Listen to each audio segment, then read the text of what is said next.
At this point, I am now at section 3 of the second lecture on Trumbo, and now I am at the section on women. And I don't particularly want to give this short shrift, but the women in this war text parallel the few women we've seen in other war texts like Top Gun, and they're going to get a bit more of a stretch in the next thing we're going to do, which is aliens, and in the Forever War, much more.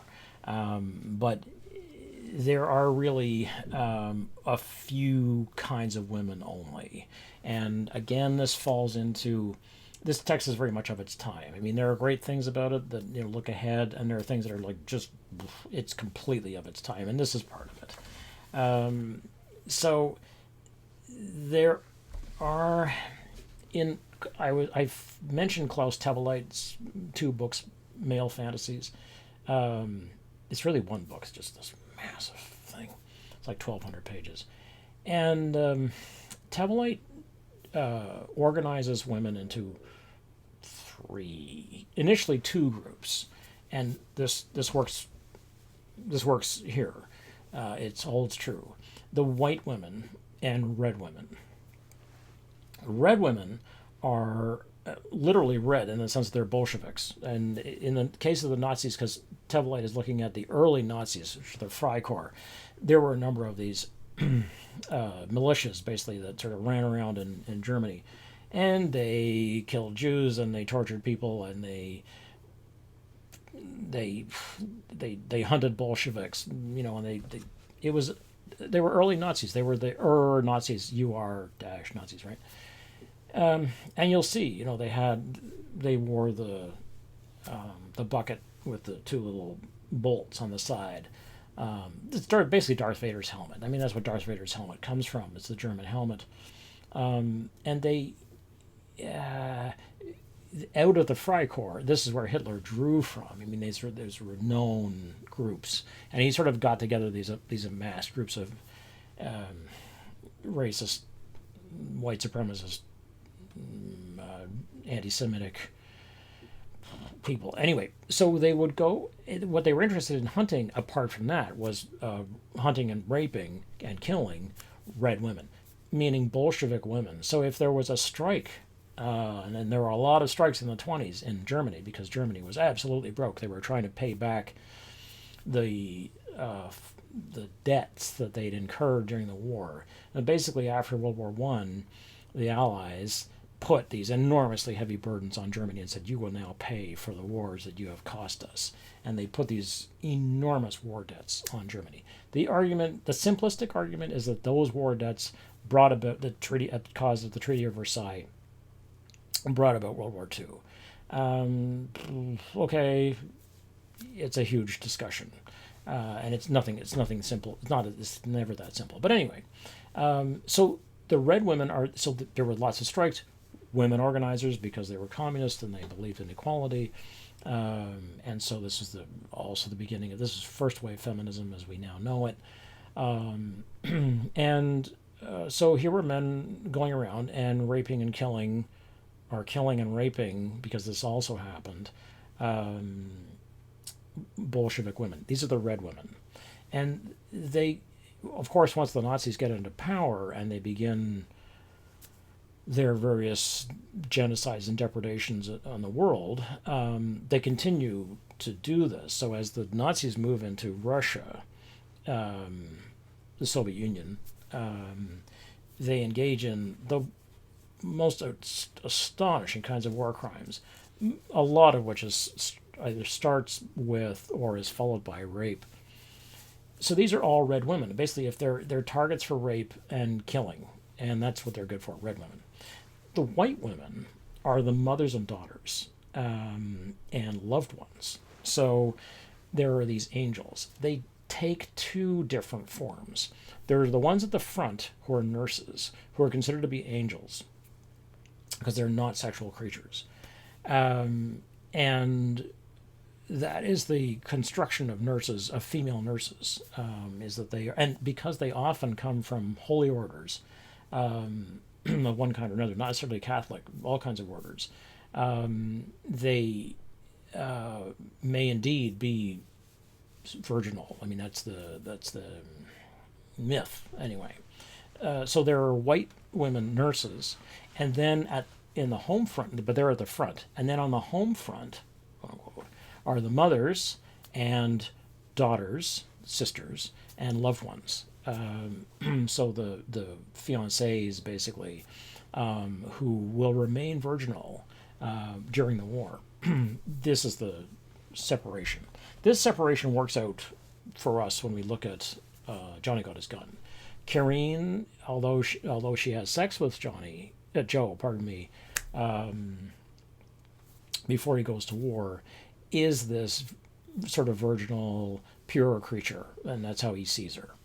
But then there's the whole discussion of the prostitutes in the town, and these are the red women. So there's his mother, who has a place in his memory, and there's Karine, who is the angel, and then there are the red women. You know?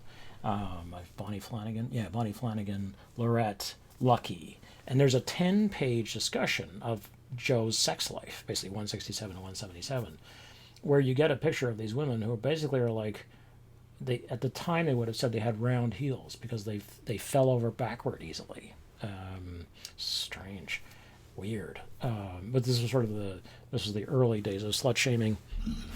Not so early, but the days of slut shaming, and that's what slut shaming looked like in the 20s and 30s. And it was obviously very bad. I mean, these women had no reputation left, and they had no chance. It was more poverty, right? More working class poverty. And then there is also the angel nurses. And Joe has the interactions with the angel nurses. Now, interestingly, one of the most important things that happens to him is that one of the nurses masturbates him. And this is an intriguing event to have happen because, as I say, it points up, and Trumbo really knows what he's doing here, that despite the fact that, I mean, he could just sort of forget his sex life, but he doesn't. And this is one of these moments where it's like an astonishingly forward-looking thing to do. To have this guy who has essentially lost everything, but he hasn't lost his penis. He can still get an erection. And so he is disgusted, but he is responding to the touch, responding to the mercy in her heart that caused her to touch him so on 167. And then he has this set of memories about women who have been merciful to him, basically, in the past, who have had sex with him. And it's almost this bondage scene. I mean, it's a strange, weird scene, and I think that's really right. I mean, I think that's this to me is a very true human moment. That she will try to mercy kill him, that will be prevented. I think these are enormously human moments, and I think Trumbo is very brave to put them in and to stand by them, and the publisher is brave too to do it. And the issue then becomes, what are you fighting for? Because it's usually women at home. It's the home. This is why you're fighting, is to preserve the home front. It's like, well, yeah, but what home front? You know, what is there at home? Because he doesn't really have a home. I mean, he's got the mother and his sister, right? There are women all around him who he sees are real. And Karine, who he idolizes. But on 114, I mean, it doesn't take him long to get to this point where, the the nurse masturbation scene is 167. Yeah, I said that right. Okay. But then on 114, he says, when you change your women to all the women in the world, why, you begin to defend women in the bulk. To do that, you have to fight in the bulk, and by that time, you're fighting for a word again. So you can't say, well, we're fighting to defend the honor of our women, which was often said in World War I. I mean, you get that a lot. You even see it in World War II, actually. There are some famous posters that were made in America where you see a young mother with a child in arms and these sort of evil-looking hands reaching forward, and one of them has the Nazi flag, the swastika on it, the other one has the flag of the rising sun, the Japanese flag on it. And it's something like, make sure that they stay off of her, or something like that, make sure they don't touch her, something like that. And so basically, you're not fighting for Kareen, you're fighting for the virgins at home. And the white woman, the tender, pure souls. And what happens, and this is an intriguing move, one of them, is that Joe's rage with his own situation turns against women, as if women somehow made him go to the front. But remember, Kareen is the one person who says, "Don't go." But at the same time, look at page 229. Here, girls, touch it, don't be afraid. Bend down and kiss it. You'll have to wipe your lips afterward because you'll have a strange rotten stuff on them, but that's all right because a lover is a lover, and here is your lover. So Trumbo is trying to go at this notion that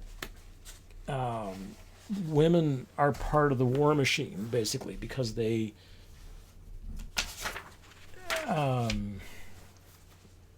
encourage men, and this is what you see in Top Gun. There were presumably the top warriors get the best gals, and the hottest chicks and the best, and so on, because it's this sort of Darwinian selection. So Maverick is going to get the Kelly McGillis character, and Val Kilmer is going to get this babe in white, and they're in white, right? I mean, this is it's very virginal, right? Despite the fact they're always having sex.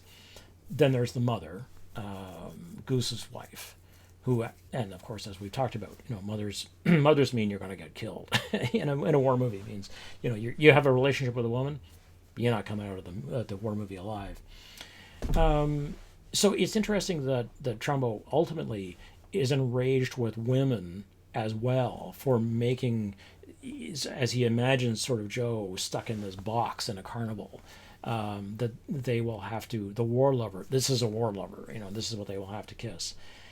It's I think it's kind of like blaming cheerleaders for the football game. It's like, no, I don't think so. I mean, I think that cheerleaders come to a game and participate because you have a game, but I don't think that cheerleaders would go in and invent the game of football if it didn't exist. I don't think so. But who knows?